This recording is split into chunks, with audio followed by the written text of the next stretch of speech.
Open session. So moved. Second? Mr. O'Brien? Yes. Mr. Jackson? Yes. Welcome to the March 16th, 2013 regular meeting of the Anderson Township Board of Township Trustees. Those of you standing in the back, there are seats available here. If you would, please join me in the most important thing we're going to do tonight, and that's the Pledge of Allegiance. I pledge allegiance to the flag of the United States of America and to the republic for which it stands, one nation, under God, indivisible, with liberty and justice for all.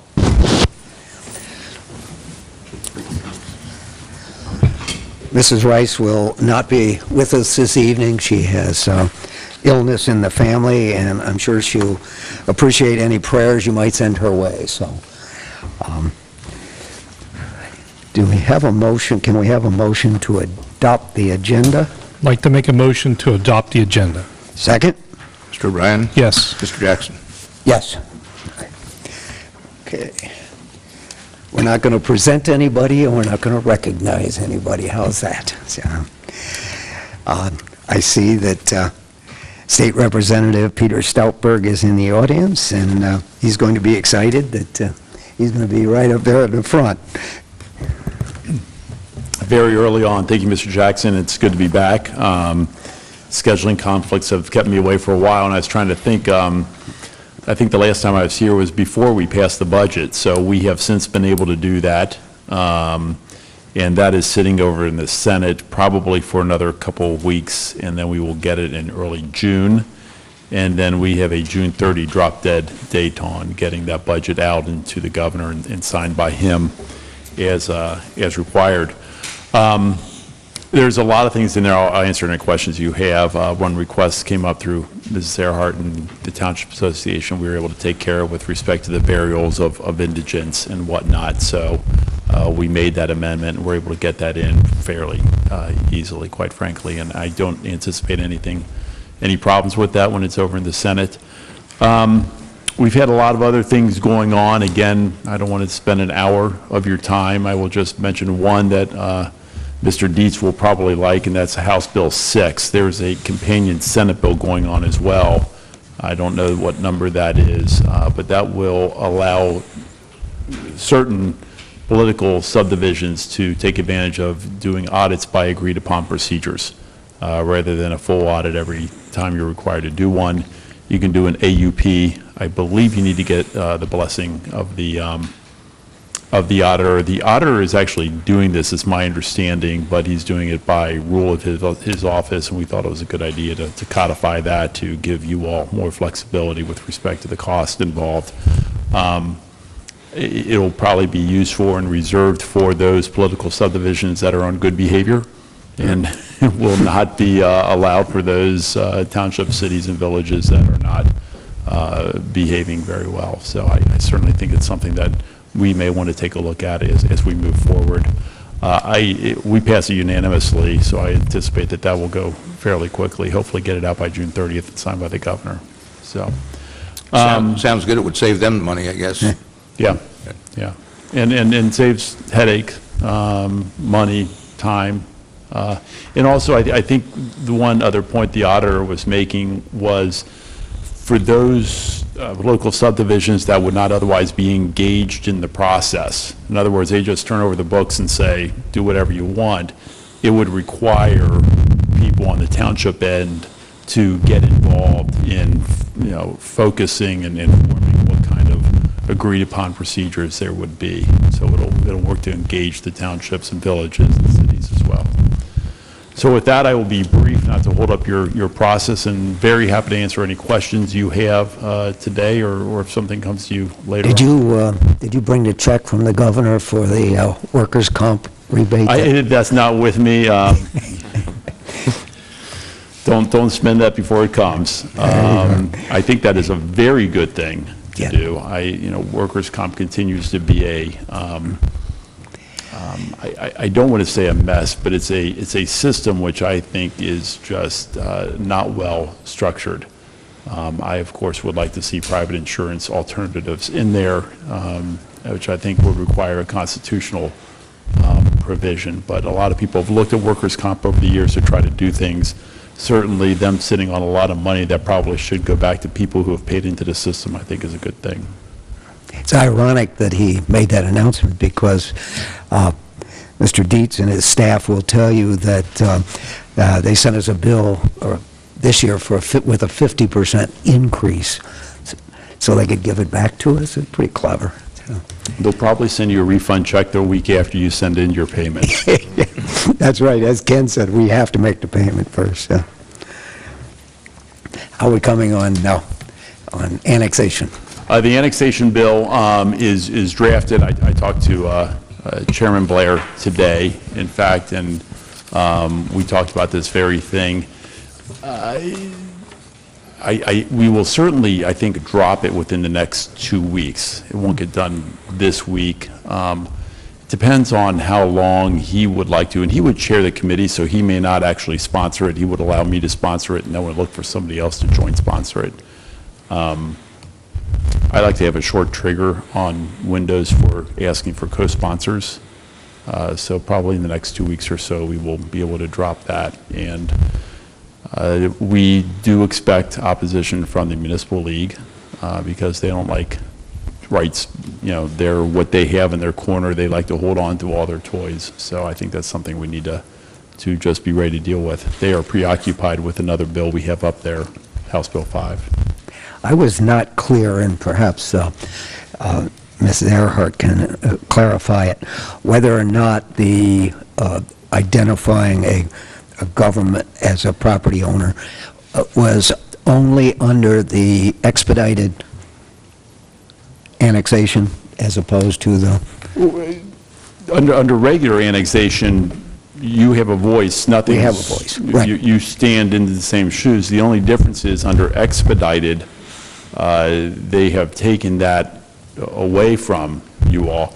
And I heard a story, it's all hearsay, that the intent was to not allow a township or a township or a county to sit on a road and block annexation on a road itself or a road right-of-way.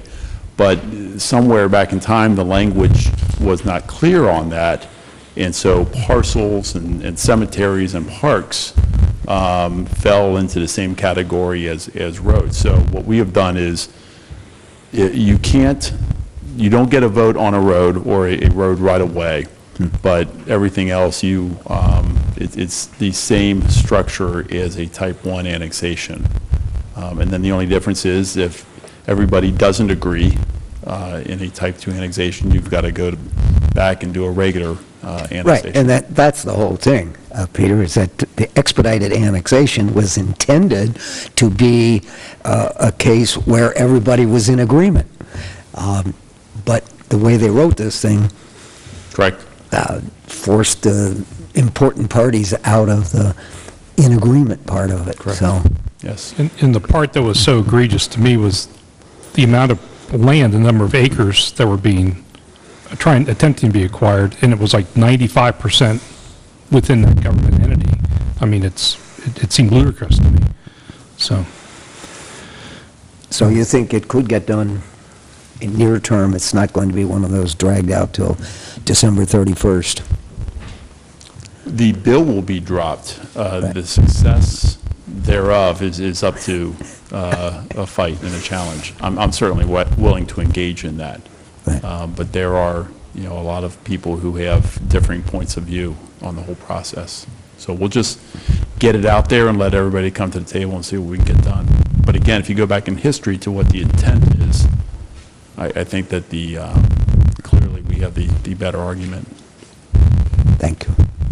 Yeah, I believe that was in the 124th General Assembly where the annexation reform occurred, and it was meant to deal with just right-of-way, and has been a fight for us ever since. To drag those folks back. Yes. Thank you. Thank you. At every meeting, the board sets aside a time for any citizens who might wish to come forward and address the board. If anyone would like to do so, we'll open the public forum part of our meeting.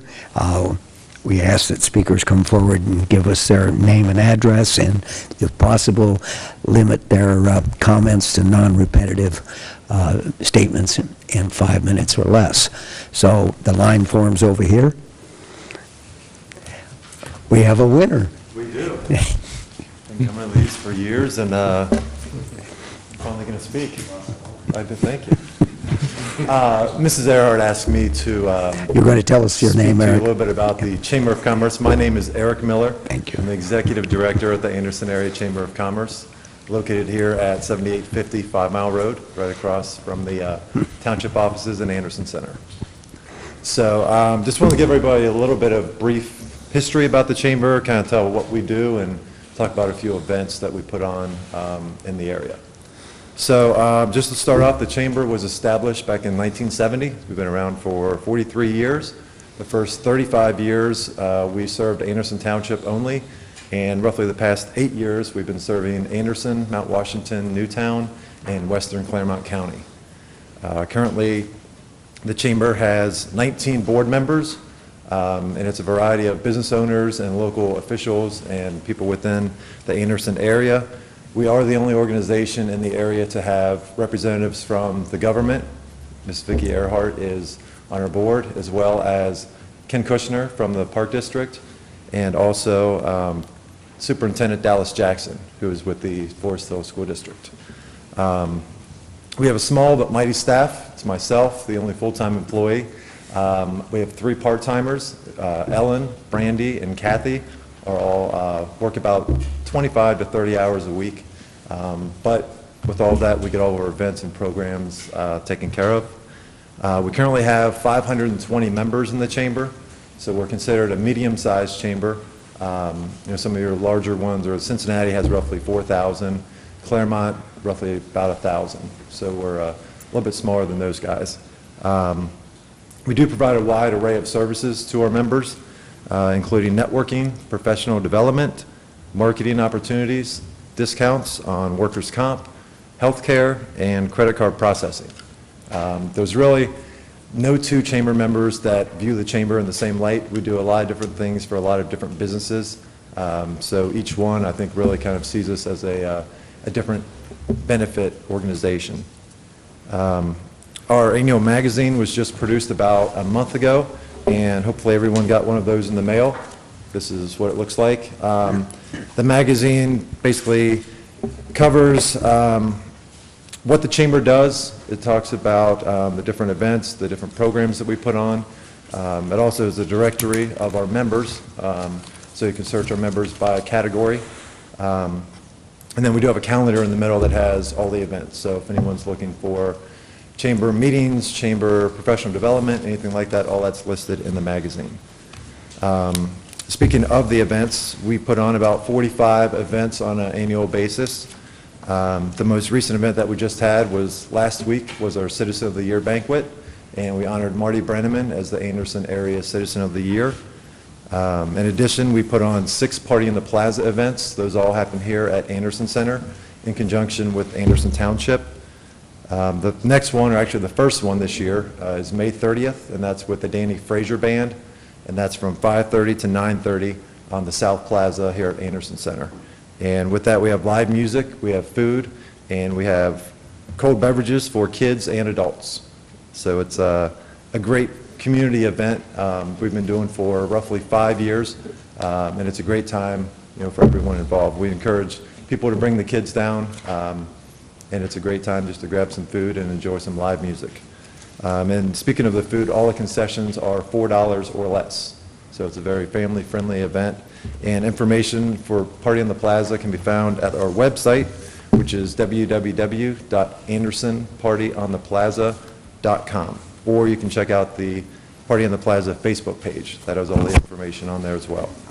The next thing I'm going to cover is just our Chamber golf outing, just coming up on June 10th, and that is at Legendary Run Golf Course. It's an event that's open to the public, and people can register for the event online at the Chamber website, which is www.andersonareachamber.org, or you can call the Chamber office at 474-4802 to make a reservation.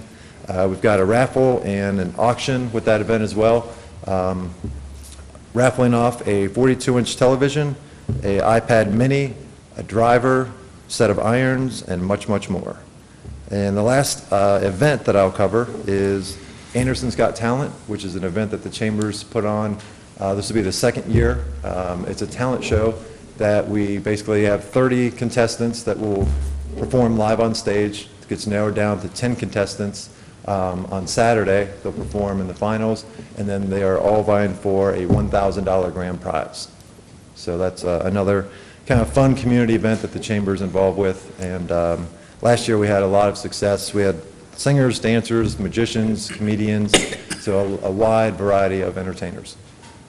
So that's all I have for today, unless anyone has questions or comments. I did notice one thing. I got my copy of your schedule, Party on the Plaza schedule and your Yes. entertainment. You've gone back to strictly Thursday nights? That is correct. Yeah, we had gone to a Thursday, Friday, Saturday setup where we were kind of varying the days, but we've kind of come to the conclusion that keeping it on one day throughout the year is probably the best idea, just to keep the consistency.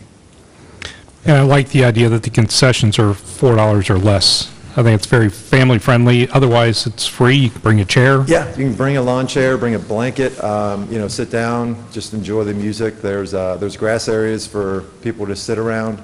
There's lawn chairs that you can set up on the bridge or anywhere really on the plaza. We do have two new vendors this year. Orange Leaf Yogurt will be a participant this year, as well as Village Pantry Catering. So both of those are new. And they'll be joining, let's see, Kolache Factory, Just Queuing Barbecue, and then Wine World, and La Rose's. And congratulations to passing over the 500-member mark. Thank you. Thank you very much. And you've been with the Chamber, Eric. It'll be 4 years, well, we just passed our 4-year anniversary, so about 4 years and 3 months. Okay, congratulations. Thank you. Thank you for stopping. We appreciate the report. Thank you very much.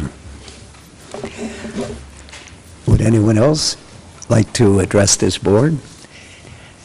There being no one coming forward, we'll close the public forum portion of the meeting. Move on to trustee comments. Mr. O'Brien? I have no comments at this time, Mr. Jackson. Thank you. I guess I don't either. And then we have our venerable fiscal officer, Thank you. Mr. Ken Dietz.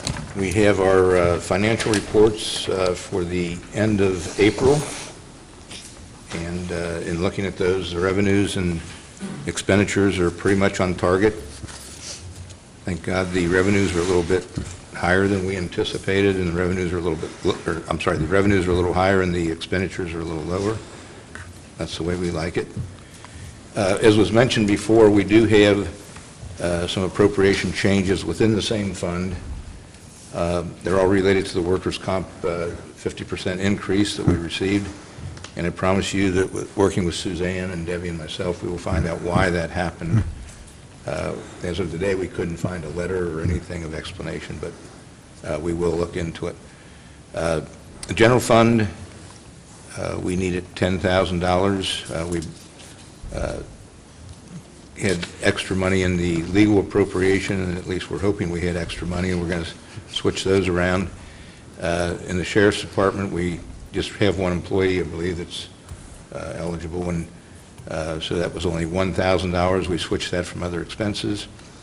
And then in Fire and Rescue, we had $10,000 that we needed, and we took that out of other expenses, tuition. So there's no need to notify the auditor on this. That's why we try to keep it within the same fund when we make the changes. So I would need your approval for those appropriation changes. I would move that we approve the appropriation changes within the same fund as outlined by Mr. Dietz. Second? Mr. O'Brien? Yes. Mr. Jackson? Yes. Thank you. Thank you. Then we move on. Our law director, Margaret Coney, is not here, but we are well represented by our special counsel, Gary Powell. You have a detailed report for us? No, Mr. Jackson, I do not. Thank you. You do good work. Come back. All right. Okay, planning and zoning, Paul Drury. Good evening. We have two properties for your consideration for nuisance abatement. Both are concerning tall grass under 505.87. The first property is located, and these are continuing nuisances from previous years. The first property is located at 6006 Clough Pike for your consideration. I would move that we adopt a resolution determining continuance of nuisance on land located at 6006 Clough and owned by Lisa Moats, providing for notice and ordering remediation pursuant to RC 505.87. Second? Mr. O'Brien? Yes. Mr. Jackson? Yes. The second property is located at 8020 Forest Road, and again, this is also a continuing nuisance from previous years as well for tall grass under 505.87. I would move that we adopt a resolution determining continuance of nuisance on land located at 8020 Forest Road and owned by Mary Ellen and Gary Reed and Daniel and Tamara Vanderpool, providing for notice and ordering remediation pursuant to RC 505.87. Second? Mr. O'Brien? Yes. Mr. Jackson? Yes. I just wanted to briefly give Barb Hefner a kudos for all of her work on these properties. As you know, the grass is growing like mad, and we only have 2 before you tonight, and these are continuing from previous years. So she has made great efforts and stride to get properties mowed. So just wanted to give her her due recognition. It's a tough time of year for poor Barb. It is a tough time of year, so. Although I did suggest to her, in the case of the Moats property, as badly as that property is looking, we might want to just have everything grow up so you can't even see the house. It's true. Paul, one of the underlying here, there was another property on our list earlier, and I guess due to notice and It was. Barb's efforts, someone was able to take care of that issue before it was brought to this board. Yes. I think that shows a lot of legwork on her part also. Yes. So, I gave her 3 properties in the last 2 weeks, and they're all taken care of. Good. Thanks. Is there any, I didn't have anything else unless you had further questions. Thank you very much. Thank you. Sheriff's Office, Lieutenant Matt Guy.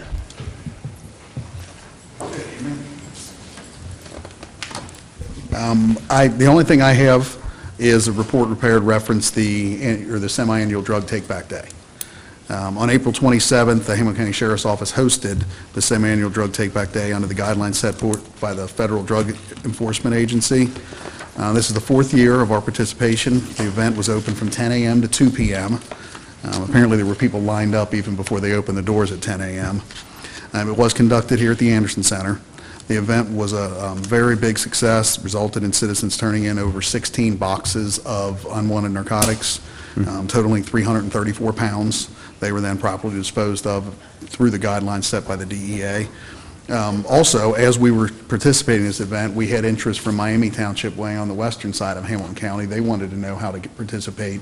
So through communication with Corporal Boyman, they were able to get on the list for the fall event. So their new building at Bridgetown and Shady Lane, we're going to be, they're going to participate in the drug take-back day in the fall. Good.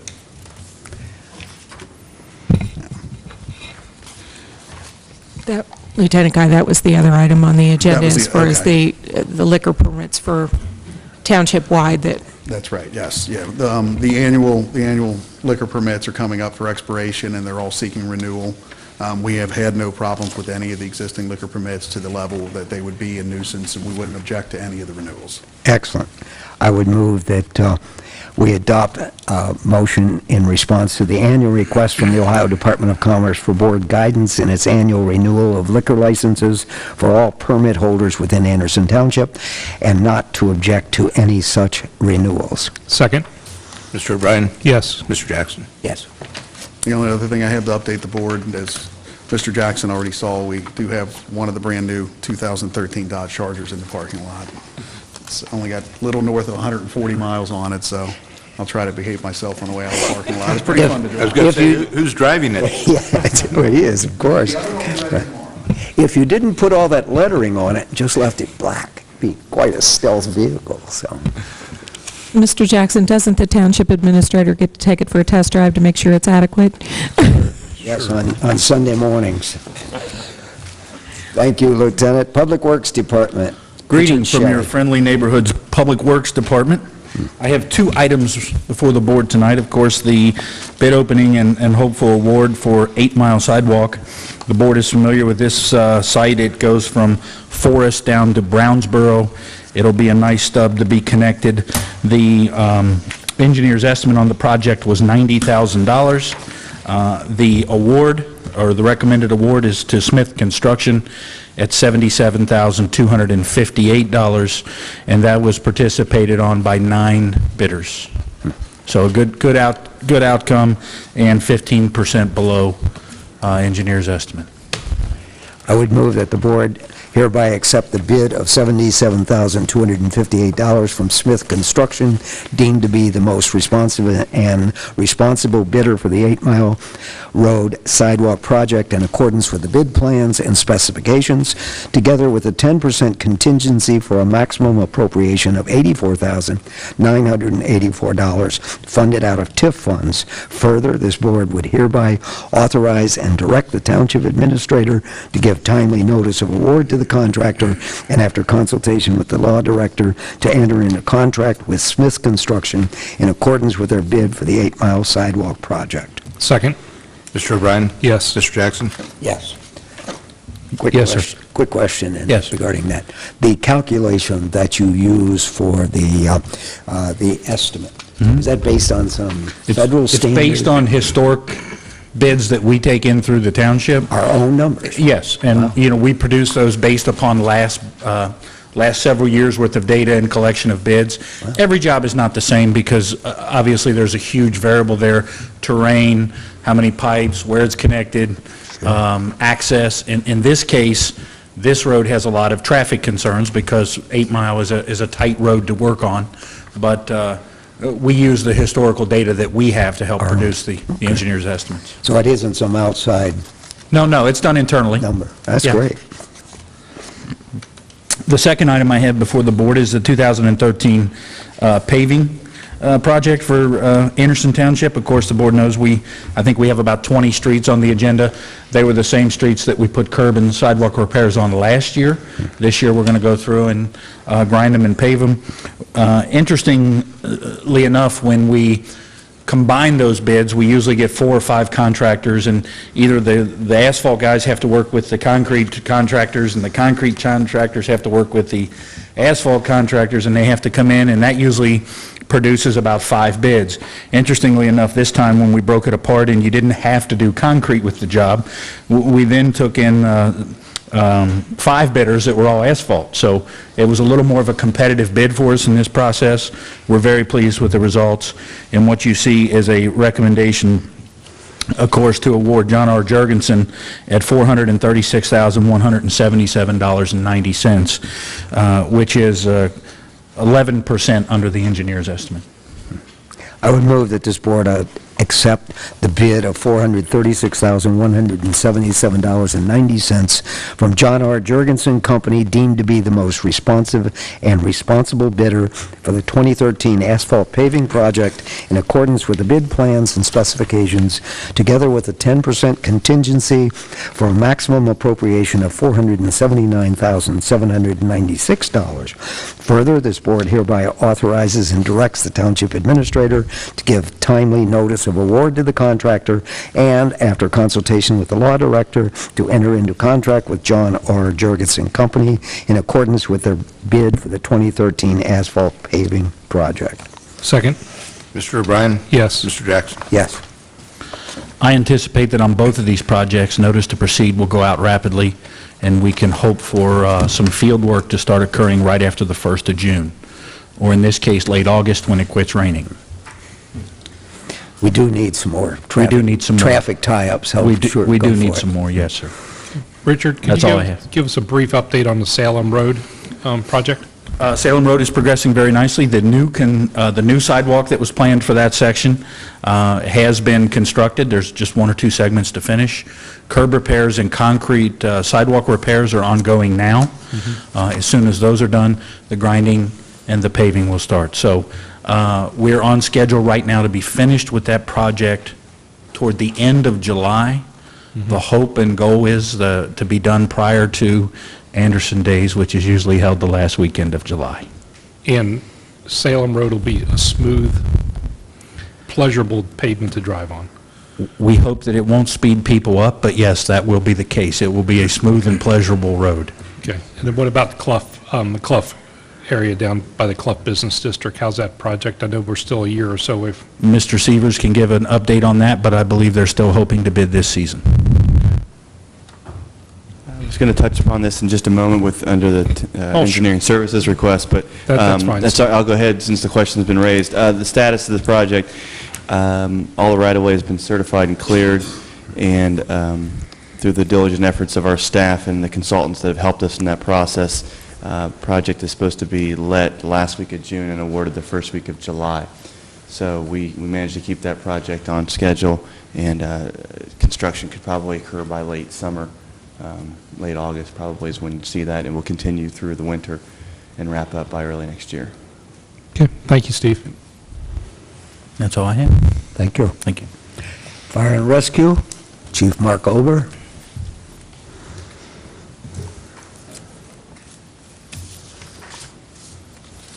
Good evening. Just one item on the agenda to have a resolution for the board to consider. We recently replaced our self-contained breathing apparatus face piece tester. We required under the law to fit test annually, and we've had this device for a little over 8 years, and it's worked out real well for us, but we've upgraded to a newer model, and we have a buyer for our older model. So in front of you, we've been able to put together a couple interested parties, but one that's come forward with a letter of intent, Wayne Township Fire Department from Adams County, Ohio. And we'd like to discard this surplus equipment to them. And these people can not have to go to the outside contractors to do the work. That is Using correct. our, Similar to what we have done, yes. It saves about $50 a person to have them tested. And the time of the testing with the new one is significantly Significant, reduced. reduces our time testing, yes. I would move that we adopt a resolution providing for sale of Port-A-Count Plus respirator fit tester to Wayne Township, Adams County, Ohio. Second? Mr. O'Brien? Yes. Mr. Jackson? Yes. Thank you. Do we have to specify a price in there, Mr. Jackson? I'm sorry? Should we specify the selling price, or is that that's all part of the resolution? It's in there for it. It's $2,000. It's in the body of it. Yes. Okay, thank you. Thank you. Township Administrator, Vic Earhart, along with Steve Severs, Suzanne Parker, and a cast of thousands. It takes a village. Mr. Severs has the first report for the board. Thank you. Just a follow-up to Mr. O'Brien's question just a few moments ago, and I referenced the work of our staff and consultants. With that has come additional fees. However, those fees really helped, in essence, to lower the total project cost.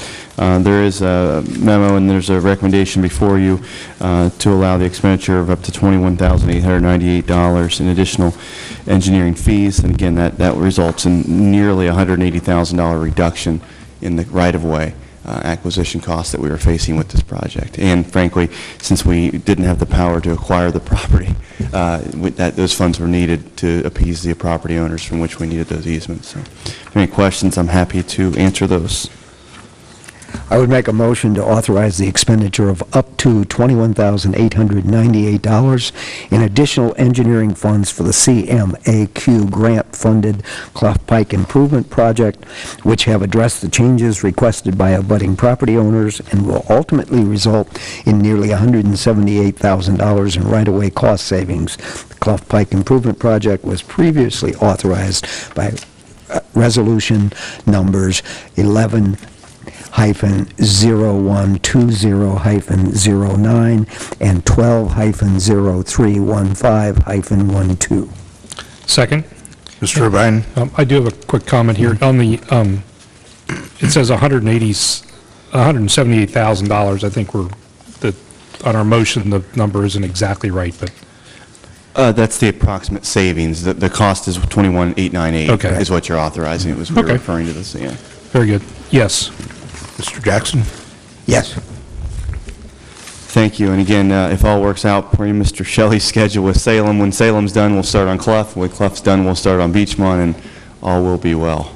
So, Well, Steve, one of the comments I've heard from a couple of the owners down in the Clough Business District is their appreciation of the drainage issues that have been addressed here in the past year or so. They feel like with the other improvements that'll happen in the coming year, that those two things will very much improve their, that area down there. So they're looking forward to completion. Yeah, we certainly hope so. And on schedule, just on that, we will be seeing hopefully utility relocation that would happen before August. So the drainage improvements, considerable improvements with this project. Right. So when we said work schedule starting in August or September, hopefully those utilities, and in fact, we'll have some sign relocations and removals that'll happen hopefully in the next 30 days. So. Yeah, and that's all the above-ground stuff, because the underground stuff's been handled in the last year or two. Some of that has. The county was down there doing a lot of work in preparation for the project, certainly, and there's other utilities as well that have been improved. I think the gas mains, is that what was put in last year as well. So we've done our best to try to coordinate with the utilities, but we'll finish that up, the project. Thank you. Thank you.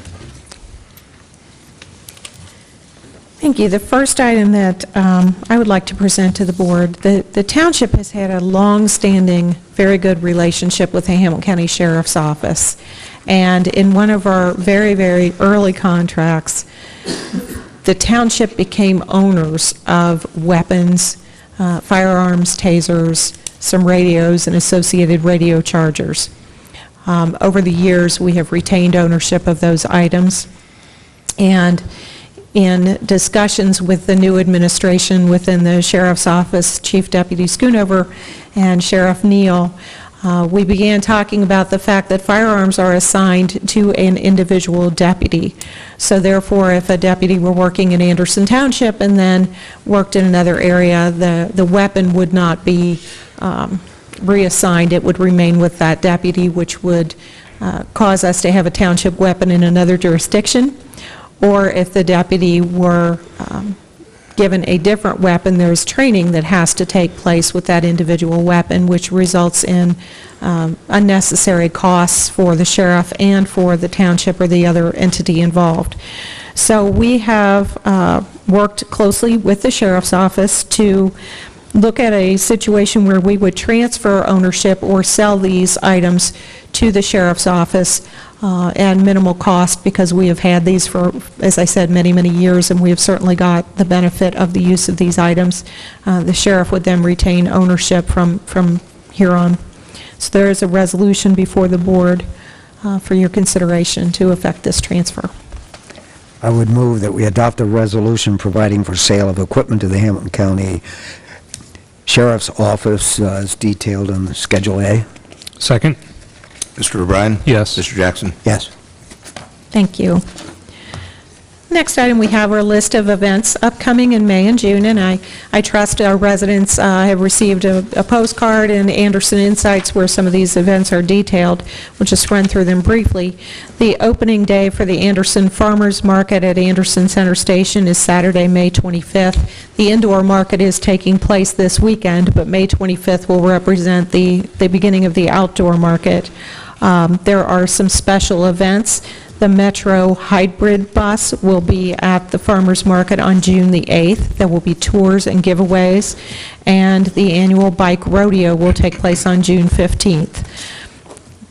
All of the events that I'm going to read to you are available on the township's website, andersontownship.org and andersoncenterevents.org. The annual Memorial Day Remembrance and Bell Ceremony will take place at Anderson Center on Memorial Day, May 27th at 11:45 a.m. on the South Plaza.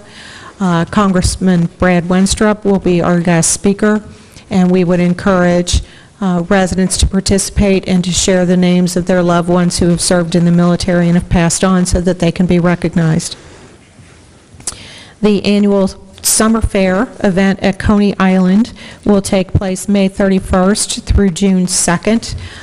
Many people may not know, but Summer Fair is a tenant at Anderson Center. They have an office and a gallery on the lower level. I would encourage people to visit the gallery and to attend this event. The hours and pricing information for tickets are available on the website. As Mr. Miller mentioned, the Chamber will hold Party on the Plaza with the Danny Fraser Band on Thursday, May 30th from 5:30 to 9:30. It's free admission, food and drink are $4 and under. And the annual Anderson Garden Tour with various gardens in the township. This is a very popular event. It will take place on Sunday, June 2nd from 10 to 4 p.m.